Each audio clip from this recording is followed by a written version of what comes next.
Que maravilha, que glória a Deus por esse momento que nós podemos nos reencontrar, né? Sim, podemos nos reencontrar, ou talvez você que nunca ouviu e assistiu um devocional, que bom que você parou para ouvir, que bom que você parou para assistir.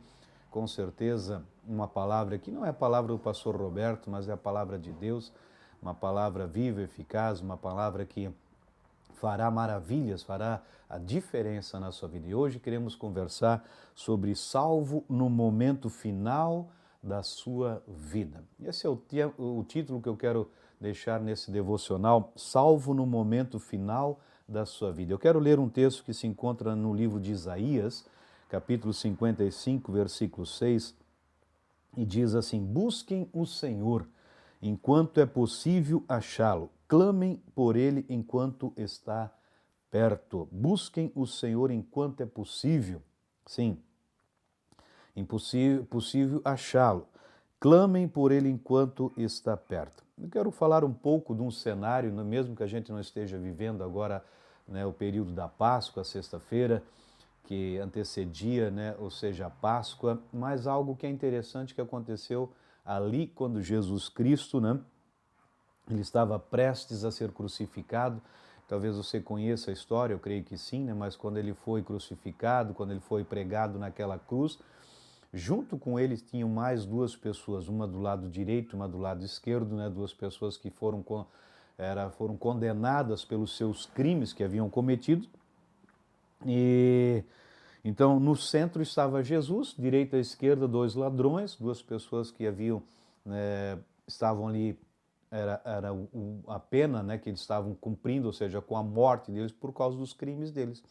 E enquanto a multidão estava lá ao pé da cruz, né, lançando palavras de blasfêmias, né, aquele cenário todo de tristeza, de angústia, de dor, enfim, muitos estavam lá chorando por causa da pessoa de Jesus Cristo, que estava deixando esse mundo, outros estavam lá zombando, outros estavam rindo, enfim, um cenário difícil, um cenário bem complicado naqueles dias, naquele momento, né? E no meio daquele sofrimento, veja, no meio de todo aquele sofrimento e toda aquela angústia, o ladrão à direita, né, foi tocado pela palavra do próprio Jesus.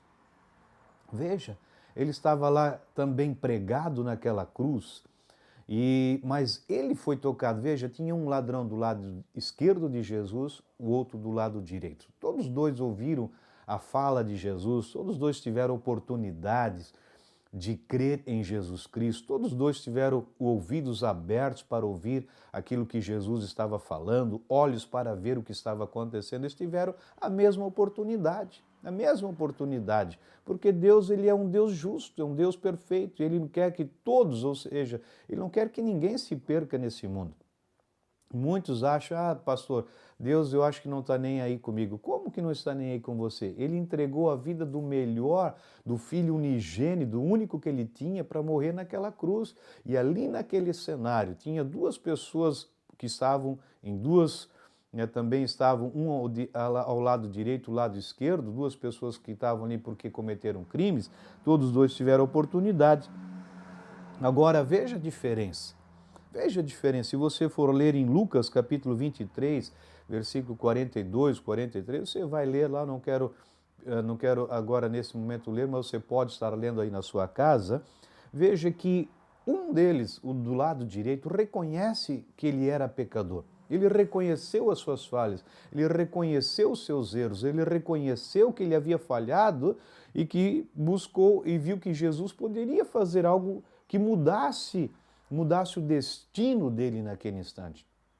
Veja, ele clamou por misericórdia, né, a despeito de ter vivido até aquele momento fora da lei, fora do povoado, fora do povo de Deus. Veja, ele naquele último momento, imagina você estar lá pregado naquela cruz, talvez daqui a alguns minutos, talvez a uma hora, talvez um pouco mais, um pouco menos, você estaria morto. Sim. Mas naquele instante, mesmo que não teria mais volta, a vida no sentido ali física, porque ele iria morrer, mas ele creu em Jesus. Ele creu na obra de Cristo. E ele clama ali, ele arrependido clamou dizendo: Jesus, lembra-te de mim quando vieres no teu reino, lembra-te de mim. Veja que foi a única coisa que ele falou para Jesus, mostrando, né, o quanto que naquele momento ele reconheceu seus pecados, suas falhas, a vida errada que ele havia vivido, mas naquele momento, talvez os últimos minutos da vida dele, ele reconheceu que o mais importante na vida dele, ele reconheceu aquilo que é o mais importante para dar um destino certo, para passar a eternidade no lugar certo. Reconheceu que era pecador e creu em Jesus Cristo. E Jesus diz: hoje mesmo estarás comigo no paraíso. Não há casos perdidos para Jesus. É verdade. Você precisa crer nisso. Eu creio porque na minha vida também Deus transformou minha vida através de Jesus. Então, para muitas pessoas dizem: pastor, o meu caso não tem solução. Lógico que tem. Para Deus tudo tem solução. Ele é a solução para cada um dos nossos problemas, para cada situação que a gente possa estar vivendo. Ele é a solução. Não existe um caso irrecuperável para Deus. Deus, ele pode recuperar, ele pode fazer novo tudo, todas as coisas podem ser transformadas através de uma obra perfeita e essa obra concluída lá na cruz. Não há situação irremediável quando se recorre a Jesus Cristo. É verdade.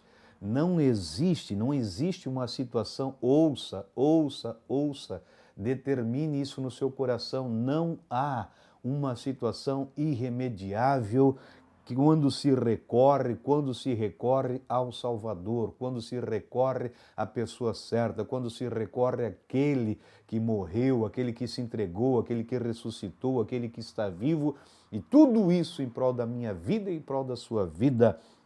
O ladrão crucificado, do lado direito de Jesus, reconheceu o seu pecado e confessou, reconheceu que só Jesus salva e ele clamou. Encontrou perdão na última hora, recebeu a garantia do céu nos instantes finais da sua vida. Sua salvação não foi o fruto de um merecimento, mas da graça de Deus. A graça, sempre é o favor imerecido de Deus. Veja que no último instante da vida dele, no último minuto, quem poderia dizer: agora acabou com a vida dele, agora não tem mais jeito? Não, para Deus sempre tem jeito, sempre tem solução. Quando se recorre à pessoa certa, quando se recorre àquele que tem todo o poder, aquele que pode todas as coisas, aquele que fez tudo em prol das nossas vidas.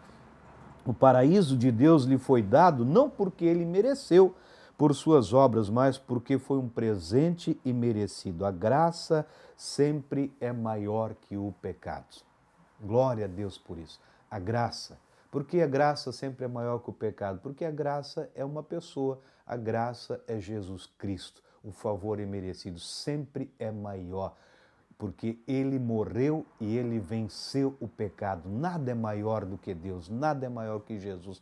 Por isso, não importa qual o cenário, qual a situação que você tenha vivido até então, saiba que esse cenário pode mudar agora mesmo. Eu creio e assim eu declaro. E te convido a fazer uma oração simples, mas como ladrão, veja, ele simplesmente disse: Senhor, lembra-te de mim. Veja, essa foi a forma que ele creu. E por isso ele está com o Senhor até a eternidade. Vamos orar? Diga assim comigo: Senhor Jesus, muito obrigado, porque naquela cruz tu morreste pelos meus pecados. Tu morreste para que eu tenha vida e uma vida abundante. Eu abro o meu coração, te recebo como meu Senhor e Salvador, crendo que eu sou uma nova criação, as coisas antigas ficaram para trás e tudo se faz novo a partir deste momento. Muito obrigado, Senhor Jesus. Amém. Glória a Deus. Se você fez essa oração crendo, saiba que algo novo já começou na sua vida. Permaneça abençoado. Até uma próxima oportunidade, se Deus assim nos permitir. Lembrando, deixe o seu like, compartilhe essa mensagem, envie para o maior número de pessoas que você conhece, que com certeza Deus fará maravilhas.